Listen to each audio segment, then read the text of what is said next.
Thanks again for coming, and some of you have come a very long distance, including our presenter. So Mesa and Chandler and Wickenburg, and I was hoping that Albert would be here. That way Tonopah would be represented. Yep. Scottsdale. We've got quite a few folks here. No one real close other than ourselves, I guess, and Ed and a few others. Westgate is coming up. Not this weekend, but the following weekend on the 24th. And the reason why I bring that up, I still need 2 drivers. I think Jesse said he'll be able to help us out, and so I would appreciate it. Probably going to be down at the warehouse with the drivers about 7:30.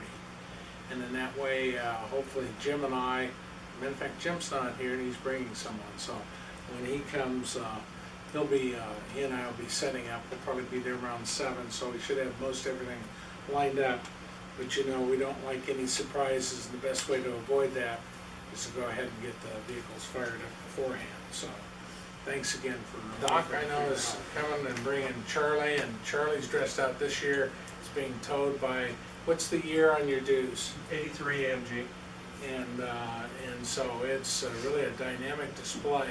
It'll be toward the front end of the parade, and if all the proper planet rotations come into order, we're also going to end with a helicopter too. And it's going to be, it's by definition, I think it's an OH-13. It was the one that you would commonly see when you'd look at a MASH movie and you see those huge bubble type aircraft that were coming in for a landing with patients. That's the kind of helicopter. It's actually out at Falcon Field, the CAF currently, and hopefully everything comes together and we'll have that in the parade. The theme of the parade this year is for respect and acknowledgement of the Korean War veterans. So the only other person I'd like to introduce, Larry Turner's been with us before, and thank you again for coming. Jim brought him, or Larry brought Jim. I'm not sure. I brought him this time. Yeah, you brought him this time. I drove last time. Frank Marino and his wife sitting in the very back of the room there. You're going to see Frank again in January. Frank will be our presenter on January. And Frank is associated with the helicopter unit that was in Vietnam during the Battle of Ia Drang. And he was instrumental in being also the wingman for Bruce Crandall, who was a decorated Medal of Honor recipient. I think there were 2 for that particular battle. Is that correct, Frank? Right. So they saw an awful lot of action. So I asked him to be our guest speaker for that time frame, and he has graciously said he will do that. So I want to introduce him tonight. Barron has been actively showing Charlie Chopper for over 25 years in Arizona and California. He is also an active member of Desert Warriors, participating in many of our shows and parades. He possesses a bachelor's degree in human resource management, a master's in organizational management, and a doctorate in management and organizational leadership, with an added emphasis on Epistemology. a discovery of new knowledge. I've never heard of that word before. So. Barron is retired from the aerospace and healthcare industries as Vice President of Human Resources and Risk Management. He has over 35 years of HR and operational experience. Barron is currently the CEO of an executive consulting organization specializing in litigation prevention. It's always going to be handy. Barron is a native Texan, is a Vietnam veteran, and enjoys restoring and showing Charlie Chopper and Deucey, which is his deuce and a half, with the help from his wife of 43 years. There is an acknowledgement here, Kathy, and their 4 grandchildren. Let's welcome Dr. Smith. Thank you. Okay. I don't think we need the microphone. I'm gonna figure them out. Well, I don't know. Anyway, thanks a lot, Bill. Can everybody hear me okay? Yes. I teach classes in the evenings at several universities, so I'm used to shouting back about 60 feet for people to hear me. I've been waiting 25 years to make this presentation.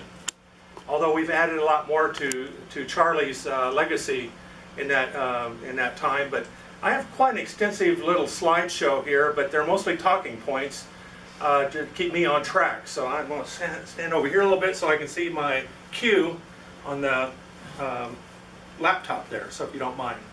Anyway, this is about Charlie Chopper. Got this aircraft wrecked in 1969, 89, and October, it's actually 26 years ago exactly now.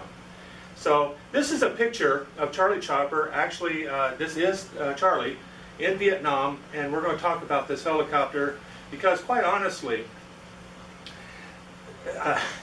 this presentation is going to be about another aspect of Charlie that maybe you have not seen, and I want to work on that a little bit. So, I don't believe in ghosts. I don't believe in spirits. I don't believe in hauntings and that sort of thing, for the most part. So we'll see how this goes, okay? Because I've got a lot of evidence that we call empirical evidence that there's more to Charlie than what meets the eye, and I think you might find it interesting. This is Charlie Chopper on display at the Commemorative Air Force in Mesa. Boy, I gotta get away from that. But that's where it resides to this day, during the hours the museum's open, etc. I work with a really nice guy named Ron to get the bird ready to go to shows and parades and stuff like that. So he throws darts at my picture, I'm sure, periodically, because that's a lot of work to get out from the back of that museum and bring it in. But if you take a look at Charlie, it's fully equipped. It's also got two mannequins, and they're wearing uniforms and helmets. And we're going to talk about some of those things that appear in Charlie now, and you might find it interesting where they came from.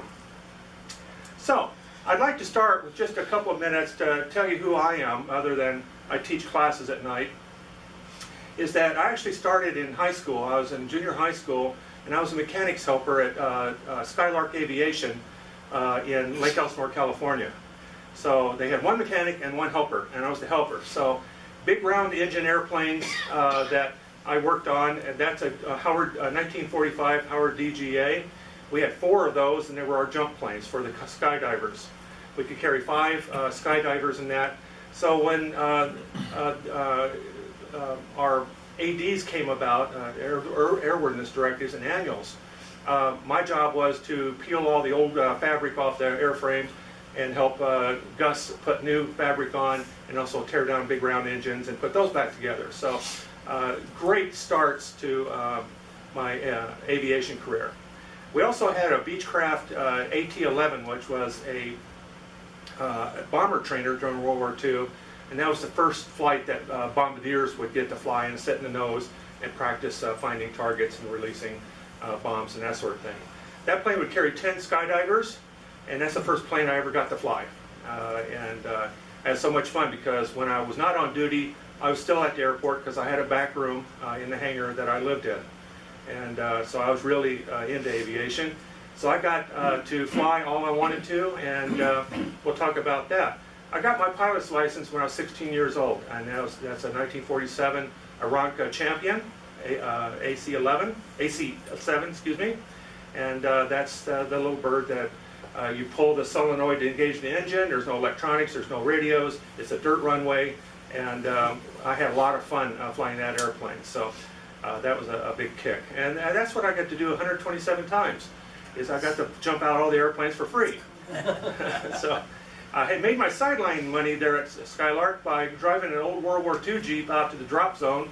In other words, outside the drop zone, where the guys would miss the drop zone, and I have to go out in the desert and find them or dig them out of the lake.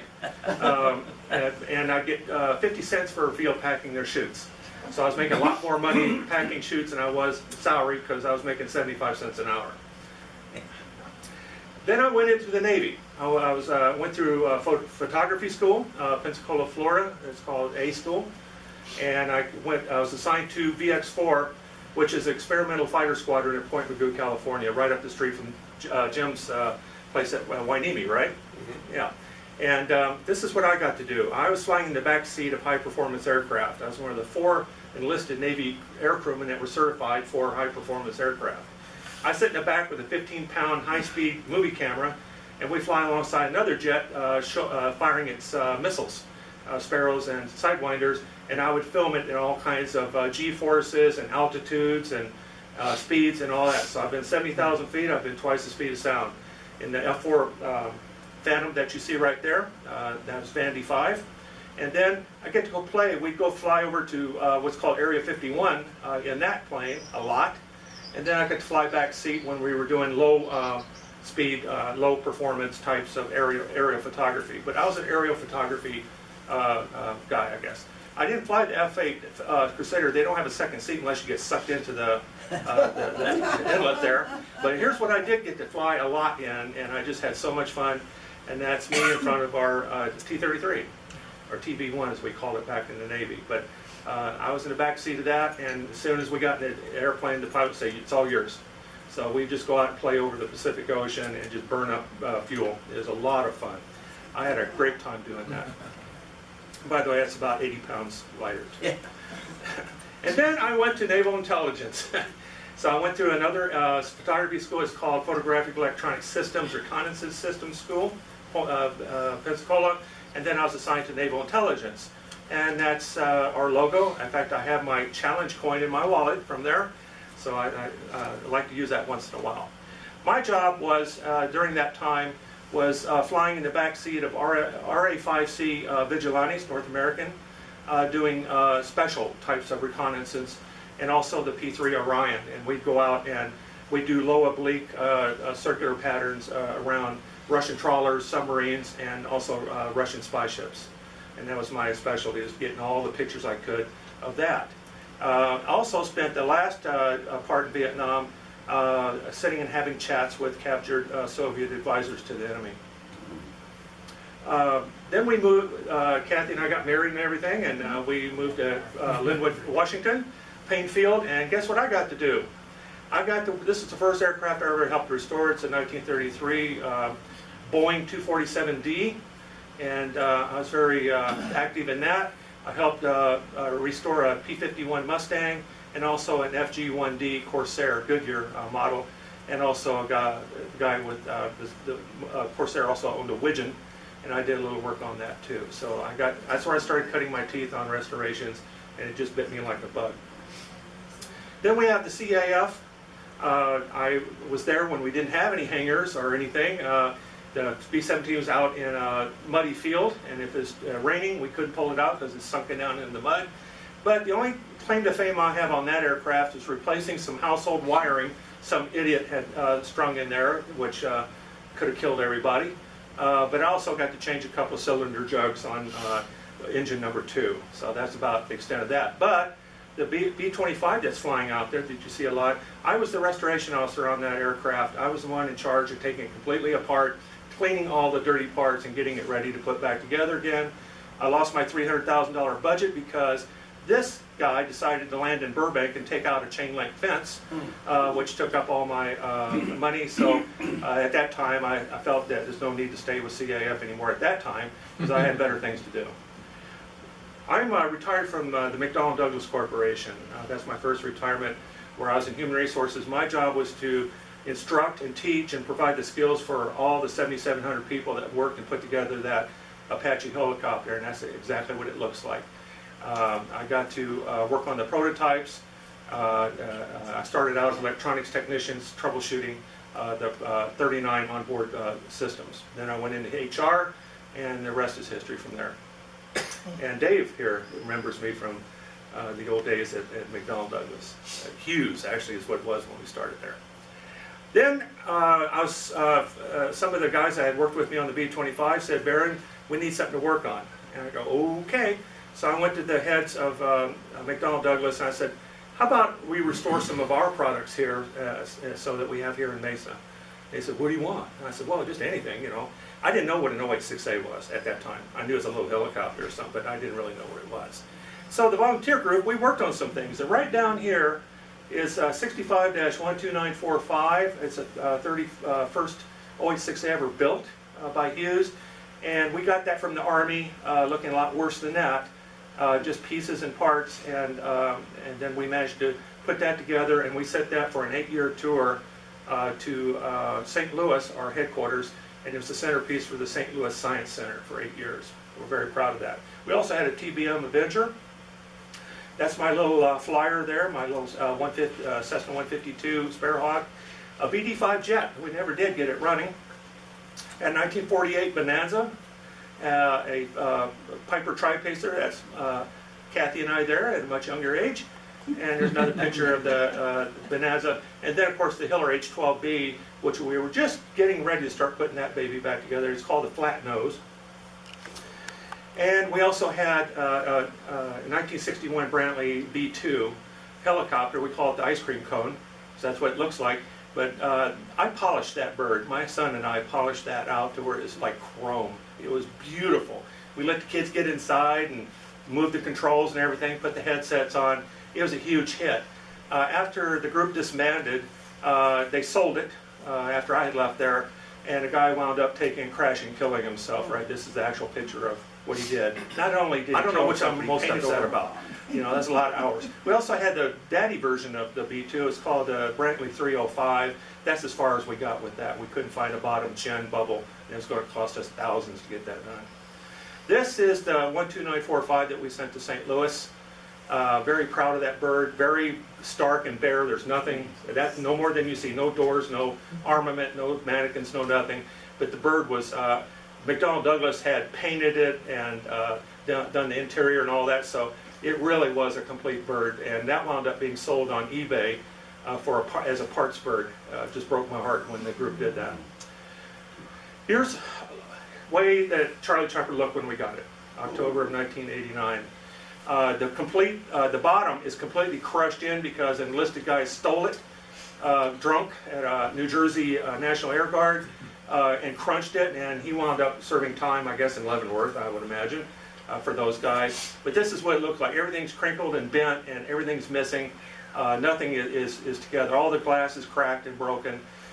This was sent as a spare parts bird for the other aircraft. So we were going to take parts off. I had no idea what the serial number of this aircraft was. None at all. It's just a Hulk. So we took that and used parts from it.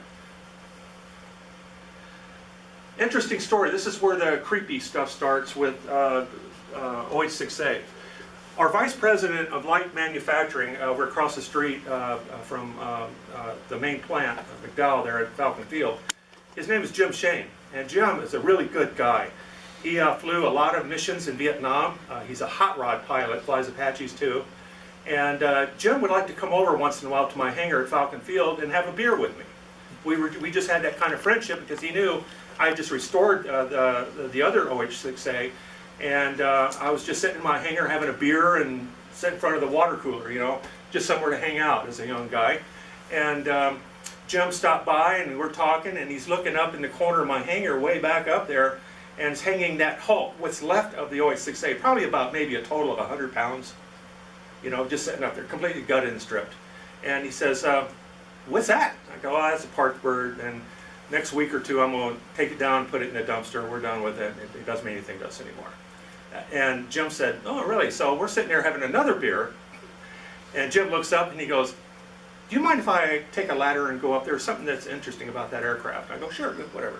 He takes a ladder, he comes back down, he goes, if that's the bird I think it is, he says, can I scratch some paint off the nose of that? Because there's about 6 layers of green and black paints. And he said, I said, sure, go ahead. So he goes up there and takes his knife and scrapes. And before he starts scraping, he says, if this is the bird I think it is, it's going to be a bright blue background with a big white number 5.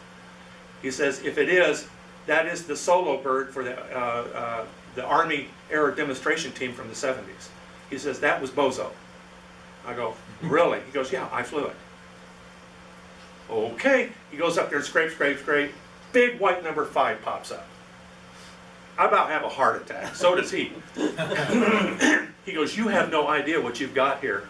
He goes, this is a very special aircraft that saw a lot of CIA. It was served in Vietnam, and it was with the Silver Eagles. So this next slide confirms it. There is Charlie Chopper in the Silver Eagles colors that I researched and found, with the serial number right there, 17357. And after we paint stripped it, I said, okay, we'll keep it. We'll start working on it. So I started working on it, and if you'll see here, this is in the hangar, of the Silver Eagles paint scheme that was underneath all the black and green layers of paint. And this is a picture of the entire group, including Jim Shane in there in that picture. I managed to find a logo from the Silver Eagles. If anybody's old enough to remember the Silver Eagles in the 70s, that was their version of the Blue Angels and the T-Birds Army. So right away, that was creepy, folks. What are the odds that guy would stop by my hangar and see that little toggle switch under the instrument panel, under the pedestal? That's the only way he knew there was a switch under, and he says only one aircraft ever had that switch under there. What are the odds of that happening? Especially after the second beer. All right, this is actually a picture of Charlie Chopper right here.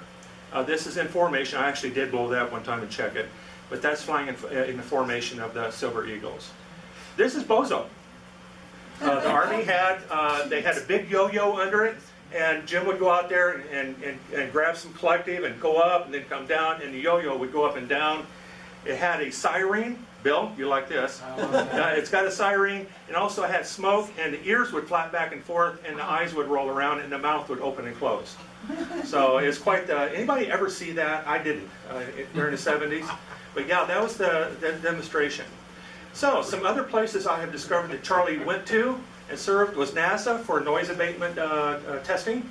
He went to New Jersey Air National Guard. That's his last home before I got it, up to 1988. It's also a CIA communications and FBI communications special ops aircraft due to, hey, how you doing? Due to the unique radio mounts in the back compartment. And that's how we verified that. So Charlie's got a very, very rich history already. So this is what Charlie went down to. That's actually the bottom of the aircraft upside down on those highly calibrated milk crates. Hey, you got to use what you got to use.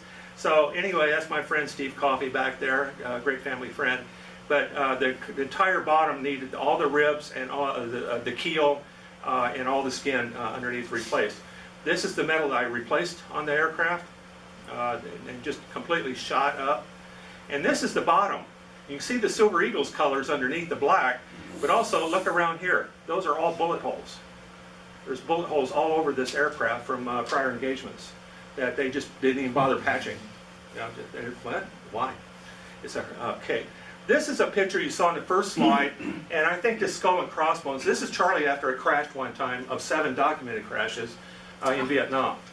And this skull and crossbones, when I saw this picture, when I was digging some pictures for this show tonight, I said, you know, that's a precursor to everything else that happened with that bird afterwards, because it is. It really is. This is the front of the aircraft upside down. You can see everything just smashed and mangled. That was a lot of riveting and sheet metal, and I started really getting good at it though, at the riveting and sheet metal fabrication. And again, those highly calibrated milk crates, they're all the same. Yeah, they really are. Okay, here's the new skin. After Charlie Chopper got, here's the new skin in it with the BD5 microjet back there, which we wound up selling. This is all the new skin. Now we can actually start working on putting it back together. This is actually the inside of the back compartment. This is all the new metal that we put in. And I started with just sheets of alclad aluminum, aircraft grade aluminum. And my son and I and some others, we managed to put a new floor because they had really butchered the floor, and the other one is bad.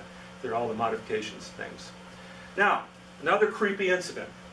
Terry Fletcher is an employee of mine. He worked for McDonnell Douglas, and when I retired from McDonnell Douglas, I became executive vice president for an aviation company that was doing some fabrication work for the FAA on some of their Lear 60 jets. So I hired Terry to come over with me as my special projects manager. And he's really good at what he does. He's about this tall, looks like a kind of a jockey, you know, rides horses. Really nice guy.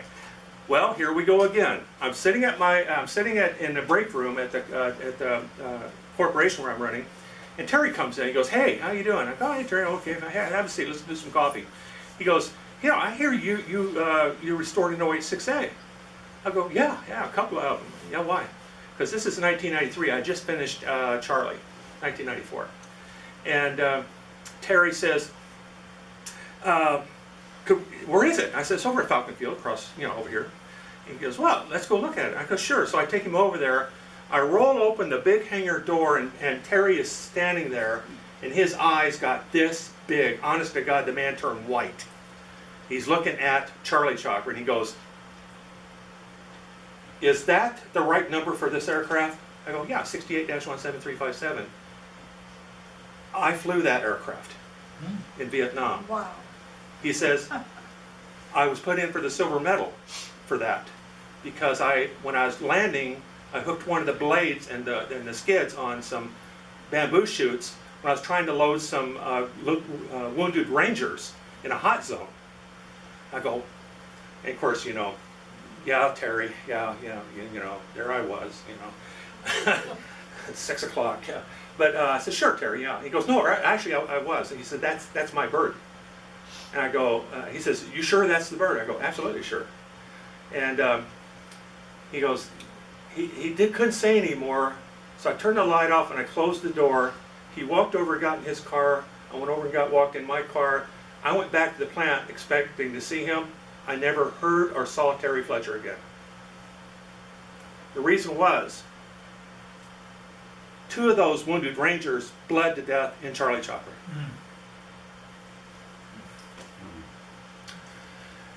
This is the accident report that I got from the Pentagon on Terry's accident. It doesn't show that the 2 died on board the aircraft, because that wouldn't show in the accident, because it wasn't because of the aircraft. But the 2 Rangers did die, and this is where I start getting a little creepy here, because I just wondered. And as you can see, W1 TP Fletcher. He was telling me the truth. And you've never seen or talked to him since? No, I have no idea what happened to him. Nobody's heard from him. It scared the absolute stuff out of him when he saw that. There's a young man. This came about. If you see him right there, that is Lawrence Wolowitza, right there. That's 357. That's Charlie Chopper in Vietnam. That came out of a crew book, crew tour book, like a high school annual. He had a smoke grenade go off when he's sitting in the back. It burned him so bad he later died from it.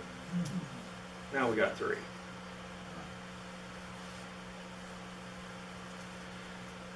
In 1995, 96, because I was trying to find parts for the aircraft, to make it more complete, McDonnell Douglas representative came to me and said, "We had a MD-500 that was being test flown by an Army major and one of our test pilots, and it crashed into Red Mountain.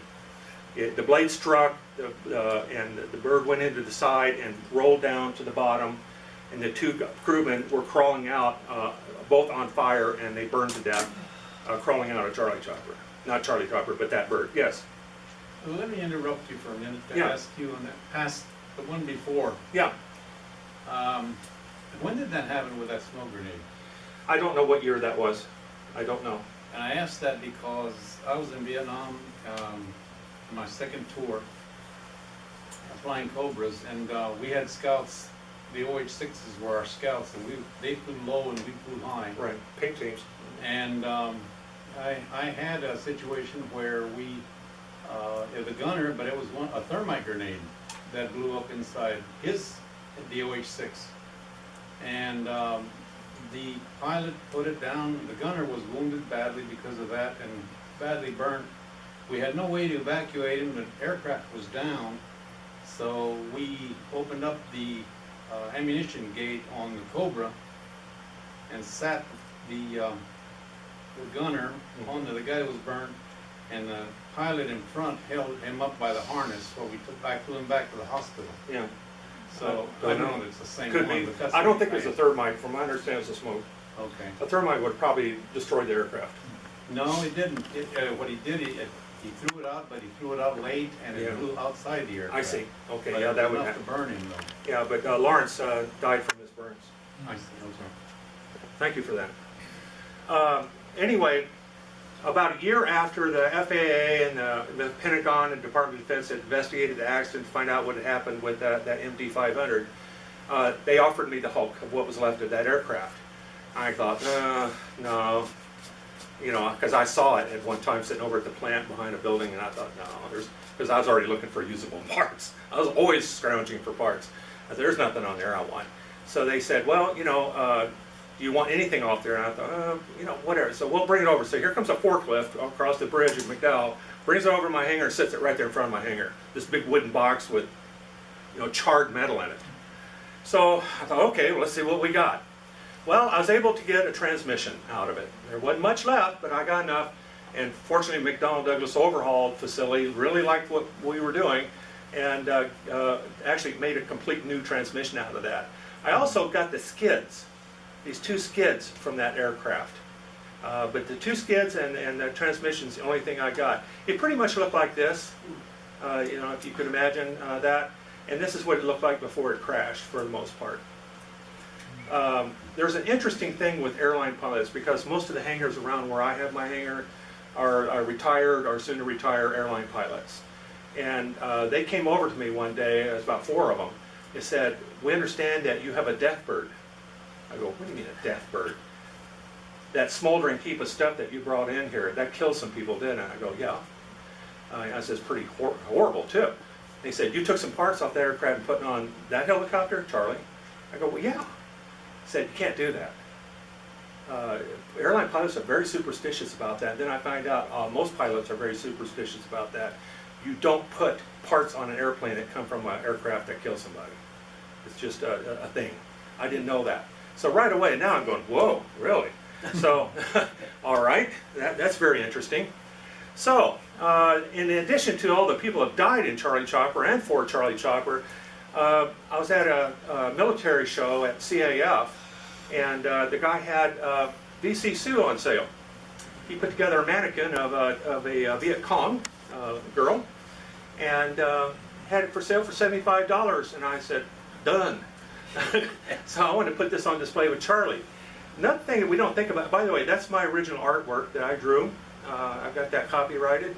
I wanted to give Charlie Chopper, or my helicopter, a face, something that people can remember.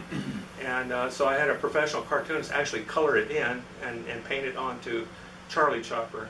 But VC Sue represents, I don't know, God only knows how many people Charlie Chopper killed at Gatling guns. Never know. Grenades. So guys would usually on the way back from a mission, let's get rid of a few more of those bad guys and girls, and they did. So Charlie Chopper's not just responsible for our guys dying, but a lot of the enemy died also, and God only knows who else. Barry Olson, did you know Barry Olson, Dave? Okay, he worked at McDonnell Douglas on the line, older guy, Vietnam veteran. Barry came by my hangar one day and said, hey, I have a flight helmet, would you like to have it for your display? Because all I had at that time was the pilot who had Jim Shane's helmet and flight suit from Vietnam, by the way. Jim did give that to us. I says, well, sure, yeah, whatever. And it's just a Vietnam helmet. And anyway, I put together another mannequin for a gunner. By the way, those are not cheap. That's about $1,500 a piece for those to outfit them. And a few weeks later, Barry died. And his wife, just bless her heart, to this day, when she sees us at shows, it's been 3 or 4 times since then, she'll come over and she'll weep like a baby and talk to the dummy. Can you believe that? Just to Barry, she thinks it's Barry. Can I talk about Dave? Before you get to that, Yeah. what is unusual about Sue is when he has Sue on display, she's handling an RPG, and probably the height is not too unlike the height of a lot of the Vietnamese. But when he takes it to shows, what is very, very interesting is a lot of Vietnamese and Cambodians want to get their picture Oh, yeah. next to Sue. Yeah. So when you think certain things that might be an affront to someone, I was waiting for it when I put her on display the first time with that aircraft. I thought, here they come, man. And not one has ever had a derogatory thing to say about VC Sue standing there with that helicopter. That amazes me. My artwork, that's pretty gruesome. The Charlie Chopper, with the scissors. I've only had one complaint, and that was in LA at a show there. Anyway, so one person got whacked out about it, and that's all I've had in 25 years. Dave, these pictures represent, this is Howard Hughes, and that building back there is called Building 15. We have one big building back in Culver City, that's where the Spruce Goose was designed and built. And here's a picture of the wing inside that building. And it's a pretty long building. As you can see, the Hercules is what it was called, coming out of the hangar there. And what I want to bring up is, when you look at this hangar, it's actually split in two with a row of offices down the center. And they're about 4 stories high, and they're about as wide as this room, maybe a little narrower. And on the 4th floor is a parquet floor where they used to assemble wire harnesses for various aircraft. At the time I went up there looking for parts for Charlie Chopper, I couldn't, there's no lights, nobody's working up there anymore, it's abandoned, completely abandoned. There's not even a stairway going up. I had to find a back passage through some closets that were nailed shut to get up to the top. So I did manage to get to the top. So imagine this going all the way up here, and then I'm on the top up here. So give you an idea. This is another shot of the same building during the OH-6A production run in the 60s. Building 15. So imagine where the person was standing, took this picture up on that 4th floor, way up there, looking down. So this sets the stage for Dave. I go up, my job was to go to Culver City about once a week for HR type things, human resource type things, as a representative from the Mesa plant. And I also had a blank check, a cost code number, we call it CCN. If I could find anything that could go on the helicopter, I was welcome to have it, because it wasn't being used anymore. So I had front row center for getting anything I needed. So this is like in a candy store with a pocket full of nickels. So I made my way up to the top floor. I was in my blue jeans and t-shirt, and I had a flashlight, and I'm looking for parts. I found an old laminated jukebox frame. I found an old wooden dinghy for our yacht, because Hughes, after he built the flying boat, had all these greatest engineers in the world with laminated wood. They started making things. So they had prototypes just tossed on the roof up there under about this deep of insulation on the roof, on the ceiling, I should say, of the top floor. I also found the mast, the rotor head mast that you put the blades on top of the helicopter, sticking up about this far above the insulation, is complete rotor head with all the swash plate, pitch links, everything all together there. So I wrestled that out of there without falling into somebody's office. But managed to get that, it's put aside, and then I looked down this long passageway. This is probably the best way to describe it. But I'm looking way down there, and there's a light on a desk. And I thought, why is there a light on a desk way down there?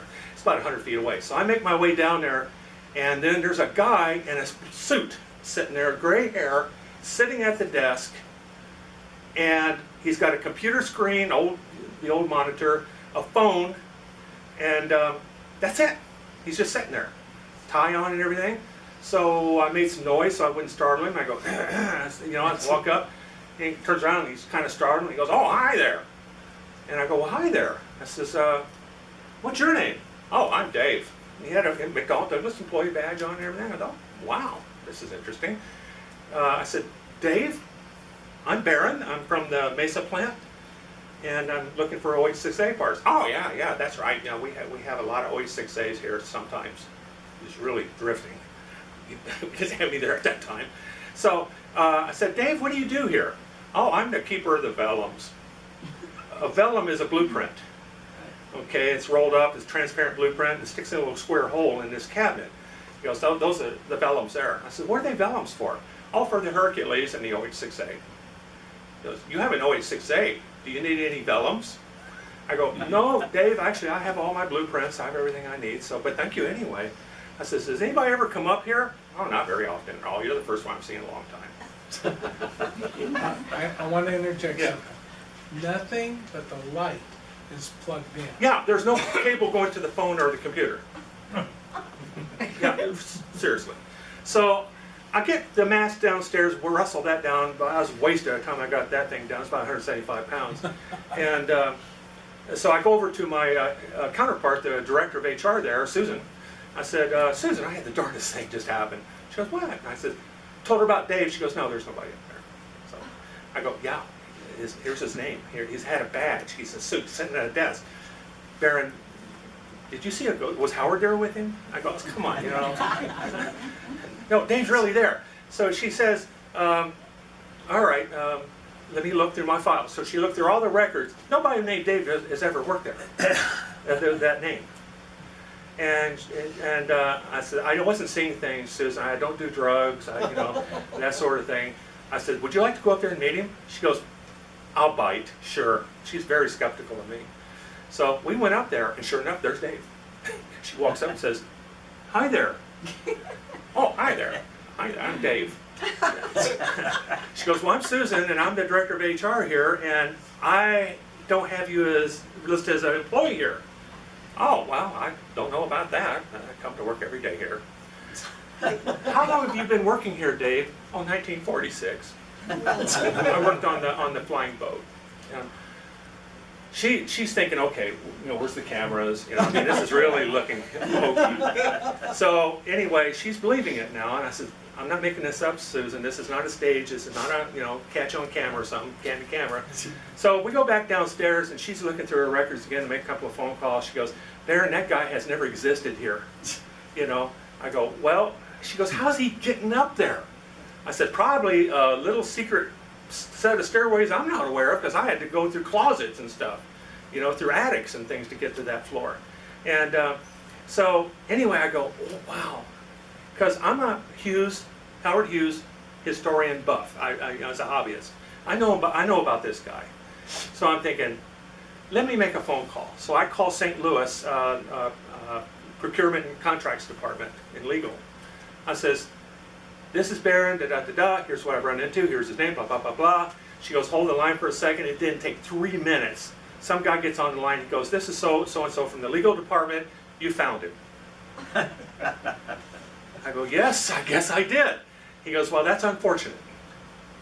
When Howard Hughes died, all his things went to Summa Corporation that dispersed it throughout the country to other things. But in his contract, he had some demands, and one of them was guaranteed employment for 4 of his best engineers, that they would have lifetime employment guaranteed. Well, McDonnell Douglas was sending him his checks, sending him his badges, everything he needed, and nobody knew he was up there. Since 1946, actually 1979 when it disbanded. But he just come to work every day, go up there with his bag lunch and sit there waiting for somebody to need a vellum. The next day I was in the motel and I was checking out at the motel, and I've got KTTV, KCOP, channel 11, channel 5, cameras right there in my face when I come out the door. Somebody had dropped a dime and it wasn't me. They said, tell us about Howard Hughes' ghost. You know? So I go, well, this is what I found, blah, blah, blah, blah, blah, blah, blah, blah, you know, telling the truth and, you know, not making a big deal of it. So, okay, get it, you know, go away. So when I got back to Mesa, my VP was waiting for me with folded arms and very upset with me that I had gone to the media with that. Because I guess St. Louis had called my boss and said, make sure he doesn't talk to anybody. It was too late. So anyway, they had to pay Dave off. But I was on the evening news for about 2 days there over Dave. Not your Dave, you're not the same Dave, okay? So Dave did exist, and the last I heard in about 1996, 97, he was selling flowers out of flower booth on Centennial Highway down there, Pacific Coast Highway, the PCB there.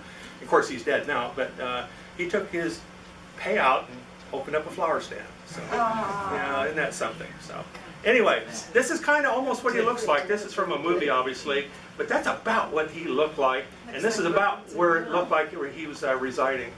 So it wasn't a ghost, but it's kind of spooky, wasn't it? I want to wrap this up with a couple of thoughts about Charlie, and I want to be careful about this. I don't want you to get the wrong impression. After a couple of years, in the hangar, after a hard day of work, and just the lights on dim and a cooler going, I would relax and just sit there and look up at Charlie, look up at the mannequins inside. And the bird never talked to me. I'm not going to go that far, but I could feel something to this day.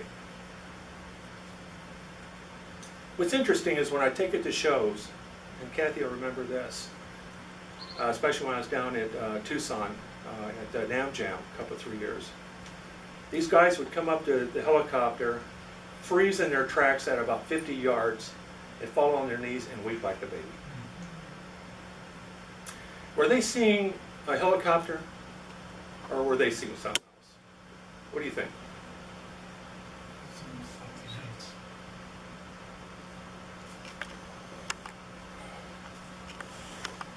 Just too many coincidences with Charlie, and I don't like to use the word death, but a lot of people died as a result of this aircraft. You know, our guys, their guys, people died. Barry's helmet, how did that just suddenly appear? And then he suddenly dies, and his wife now talks to the mannequin? You should be sitting where I sit at those shows, folks, and watch these people do that. You don't see it maybe with your Jeeps and Deuces. I have a Deuce, and other great equipment. You probably don't see that as much, but with this helicopter, I'm totally surprised and amazed at how grown men and women cry and weep like babies when they get near that. They're seeing something that maybe I see too. I'm the temporary caretaker of Charlie Chopper. It's going to be around a lot longer than I will be. God only knows what the next step is. This bird did not want to go away. If you look at everything that's happened with this aircraft, it was supposed to go away. It's crashed 7 times. It was scrapped. It was put on a target range to be fired at in Gulfport, Mississippi before I finally got it. How did that all happen? And I didn't even ask for it. It appeared at the front of my hangar on a pallet. Said, here's your spare parts for the one we want restored. And then throw away whatever you don't want, we don't care. Are there ghosts or spirits in that aircraft? I don't know. Right place at the right time too many times. Terry Fletcher, the helmet, the death bird, the crashes, all these things. Terry Fletcher appearing at his bird at that time. And if you fly at 100,000 feet and look at the map of the terrain, how in the world did that all come together in my hangar? You know, it wasn't supposed to happen, or was it? Which begs the question, sometimes my wife asks me this, but who owns who? Do I own Charlie, or has Charlie got me? I think there's some truth to both. I really do. And is Charlie and Christine related? Remember that movie Christine, the 58 Grand Fury? No matter what you did to it, it kept coming back to life.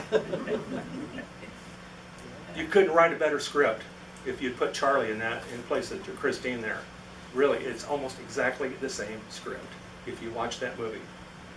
Because you look at the movies, oh, that's just sci-fi. That's creepy stuff. Yeah, that would never happen with a car. But it happened with this helicopter. It wasn't supposed to be here. And I am the temporary caretaker, and we've talked about the grown men crying. So the question still begs, is Charlie Chopper haunted or occupied? I'll let you guys make that decision for yourself, but I think so. I have one comment along the same lines, because, and I don't know the tail number on this helicopter, but Dave Barron has a Huey, and I don't know much. I haven't seen it in a few years, but when we did Luke Days, we had several individuals, and this kind of hits home with you, Frank, and folks that you're related to and knew during Vietnam. But we had several people come up within, I'd say, 100 feet of that bird and just break down. Yeah. Now, whether they flew something like that, more than likely they were saved by an aircraft like that. Could be. That's the purpose of that helicopter, is to deal with veterans with PTSD. And I know some of the history of it because I've worked on it. Everybody hear me okay? Two crewmen died on it. One of them's got relatives in Mesa. And the aircraft is supposed to be on display, I believe, the 5th of November, someplace in the, I think, the West Valley. Yeah. And they did a lot of research on it in order to track down Yeah. relatives. I think some relatives are out of state. But the name of the helicopter is Fly Me Home. And part of the numbers that are supposed to be on it, I haven't seen it since the artist has done his thing to it from Palm Springs. But the tail number on the thing is supposed to represent the last numbered individual on the Vietnam Wall. And it's supposed to have a lot of history and commemoration. I hope that he digs into that some more, you know, because you can keep go VHPA, Vietnam Helicopter Pilot Association, give them the tail number and information about that, and you'll get a lot of response. That's how I found out a lot of information about Charlie Chopper. And through that, and also the AMCHA, yeah. But the idea is, the helicopter is restored in 3 ways that I see. And you can probably see it with my deuce and a half too. I'll probably take it to a different level than anticipated. But the first third is the acquisition and restoration of the aircraft. The second phase is the historical research of the aircraft, and the third phase is the display and showing of the aircraft. So the historical research is just as much work as actually getting and restoring the aircraft, in my opinion. Because once you've got that history, now you've got something not only is much more historical, but also the last appraisal I had on Charlie Chopper, because of the historical research, it's been appraised at $2.2 million. Is what that aircraft's worth right now. No, there's no OH-6 Air MD-500 in the world worth 2.2, but it's the historical part of it, all the documents. So I hope you guys can find a lot of documentation on that. So I haven't been involved with it recently, so I don't know how far Dave's taken. yeah, I'll see Dave not too long. Any other Well, questions, hopefully- comments? Hopefully it'll be in the Veterans Day parade. Yeah, I hope so too. Yes. Harry mentioned about grown men crying. This group I belong to back east, Military Museum of Southern New England, I don't know if you ever heard of it. It's dedicated to armor and artillery of World War II. They restored they got a restored M18 tank destroyer back from the old Yugoslav Republic. And they were putting it back in American markings and such. That's all he had to do with it.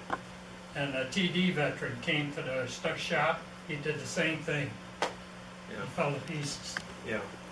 Yeah, it's very upsetting to people sometimes. Yes. Well, one reason why they might be so emotional about that particular type of helicopter is that they were, unlike a Huey or a Cobra, they actually came in and hovered over into the bush. I had a friend of mine that, that was a co-pilot on one of those. In fact, he was going to take me up in there when I was a lot smaller in a Cobra. And just as we were getting into it, we got attacked and I had to go back there and get in my tank. But he had, at the time that I left, he had 115 personal kills. Yeah. That's a lot of people to kill Yeah. when you're over. Yeah. And we were in a situation once that I was an armor, but I was a little crazy when I was young. And they were up on a little ledge, little hill, shooting down, and he was just hovering right there. Yeah. And they told us that there was 4 or 5 NBA up there. So the lieutenant said, "Oshling, you and this guy go up there and see what's up there." So we did. They stayed hovered right there with us until we got These out. birds were flown by high school kids. Oh yeah. They're warrant officers. It's called the high school helicopter. I forgot what the high school officers program or something. But in high school, they were trying to get us out of high school to go Yeah. join the Army, go to Fort Rucker, be a combat pilot. The fact is, these guys, those are, when the first OH-6As came out, the Army said, no, you're not gonna put guns on those. Your observation, your job is to low and slow, find the enemy, draw a bunch of fire and see if it's worthwhile, you know. Yeah, and then drop your smoke grenade, your colored smoke grenade for that day, get out of the way, and then the Cobra and the Sky Raiders, everybody come in and take care of business. But actually, half the kids that flew OH-6As did not come back. A lot of people don't know it. I mean, those were suicide missions. Those kids are out there, they're literally setting ducks at low level, low speed, and they're not going to waste officers, college-trained officers, to fly those aircraft He used to like tell me that. when they get over somebody, they check, make sure they didn't have anything in their hands, because they could throw a hole, a chopping hole up in the air, and Yeah. prop hit it. They were just Come setting down. ducks. They're just absolutely setting I ducks. don't know if he ever made it, but he was crazy enough. But he was, when we were doing that thing and we found the bodies and we were checking for papers, he actually was close enough to us. He yelled down to me, my nickname in there was Big O, because the last name Chuck Hill. He said, Big O, you gotta go, they're on their way up after you. So we took off, and it was a hill with the, you know, like when they do the rice, Yeah. and we were jumping and running, and Yeah. we were hearing fire. And I had a friend of mine who was a Chuhoi Scout, turncoat, and we got to be close buddies. And I saw him fall down. I thought he got hit, and I gave another guy my M15 or my 16 and grabbed him and put him on my shoulder. And he goes, John, what? I'm okay. I'm not hit. I said, all right. All right, there I you go. threw it down again. Do we have some other questions back here? Or yeah. Yeah, after you spilled the beans on the media about Dave, how much did he get paid? I have no idea. I never knew. They kept me in the dark for some reason. I bet they I did. came this close to actually losing my job, Really? because we have a very strict policy about media relations, and that's got to come from media relations, not Barrett. So yeah, I screwed up there. Any others over here? Yeah. Okay, Dave. You mentioned warrant officers flying the OH-6A. The same thing holds true today flying the Apache. Mhm. They are not putting commissioned officers in those birds. Yeah. But I believe, I'm not sure, but they got to have some college now. I'm not sure. Yeah, 2 the years. warrants, 2 years. warrants are now Yeah. commissioned. My nephew was a Right, chop but pilot in the first. They are I not don't putting Yeah, no, I know what you mean. second lieutenants and above in the, But warrants, they changed, at least for the Army program, warrants actually can command. Warrants were never designed to command. And now they go up to a W5 level. They increased that, gosh, it's probably been about. It's like when I was flying in PX4, I was a E5, a quick E5 at that. But you know, I was not supposed to be flying any aircraft, especially solo. But the fact is, at that time, only 4 enlisted were able to do that because I didn't have any college. I came out of high school. So yeah, thanks for explaining that. But yeah, the W's are pretty much flying the helicopter. You're right, Dave. Any others? I really appreciate you taking the time. I didn't mean to be spooky or gruesome or anything, but the fact is, I think that by now you have a better idea that there's a lot more to this helicopter display at these shows than just a helicopter sitting on a trailer. I hope that you can get that. Okay? Thank you very much. Well, thank you. Now you're really gonna have to use your imagination. Come back maybe up. that's the, Baron, maybe that's the reason why I enjoy working with you at this display. Oh, okay. Might be. This plaque Oh! Wow, that's a great plaque. that is sitting on our deacon's bench at home, because we were discussing that, has got your name on it, it's got an eagle on it, it's got today's date on it, No because I way. knew you would show up. But I'm sure you're going to be impressed once I get it to you. She let me.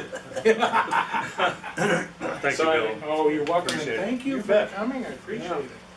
So, yeah,